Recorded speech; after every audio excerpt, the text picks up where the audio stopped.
জীবনের পথ বড়ই অদ্ভুত।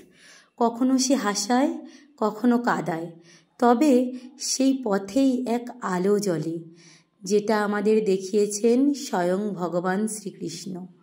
আজ শুনুন সেই আলো ছোঁয়ার গল্প, শ্রীকৃষ্ণের পথ দেখানো আলো।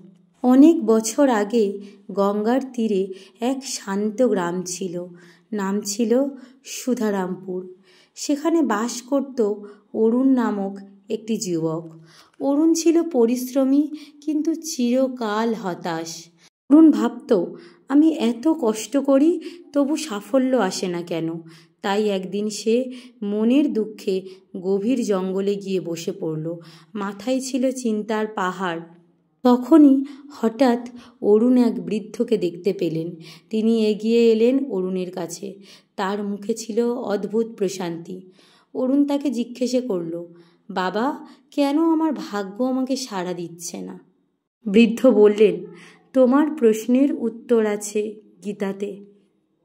ভগবান শ্রীকৃষ্ণ বলেছেন, কর্মণ্যেবশিকারস্তে মা ফলেষু কদাচন।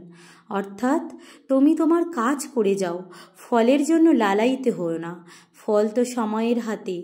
তুমি শুধু বীজ বপনই করতে পারো, ফসল দেবে বৃষ্টি, আলো আর ঈশ্বর। অরুণ, তুমি কি জানো, তোমার শত্রু কখনোই বাইরের মানুষ নয়। তোমার ভয়, তোমার রাগ, তোমার ঈর্ষাই তোমার আসল শত্রু। শ্রীকৃষ্ণ বলেছেন, উদ্ধরে তো আত্মনাতং। নিজেকে তুমি নিজেই টেনে তুলতে পারো। যেমন আগুন নিয়ন্ত্রণে থাকলে আলো দেয়, তেমনি মন নিয়ন্ত্রণে থাকলে শান্তি দেয়। তাই তোমার নিজেকে উদ্ধার তুমি নিজেই করবে। সব শেষে কৃষ্ণ বললেন, মাম একং শরণং বজ্র। অর্থাৎ সব কিছু ছেড়ে ঈশ্বরের আশ্রয় নাও।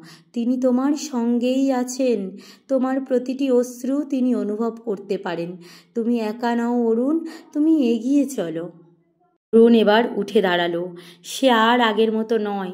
তার চোখে এখন ভরসা, তার মনে এখন আলো। সে বুঝে গেছে, জীবন মানে শুধু সাফল্য নয়, জীবন মানে নিজের কর্তব্য, নিজের একাগ্রতা আর ঈশ্বরের প্রতি অগাধ বিশ্বাস।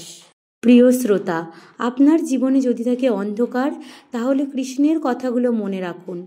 কর্তব্য করুন, ফল নিয়ে ভাববেন না। নিজের মনকে চিনুন আর বিশ্বাস রাখুন, তিনি আছেন, তিনি থাকবেন সব সময়। জয় শ্রীকৃষ্ণ।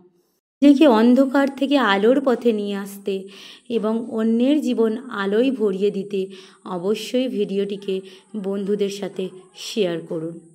লাইক দিন আর কমেন্টে লিখুন, জয় শ্রীকৃষ্ণ।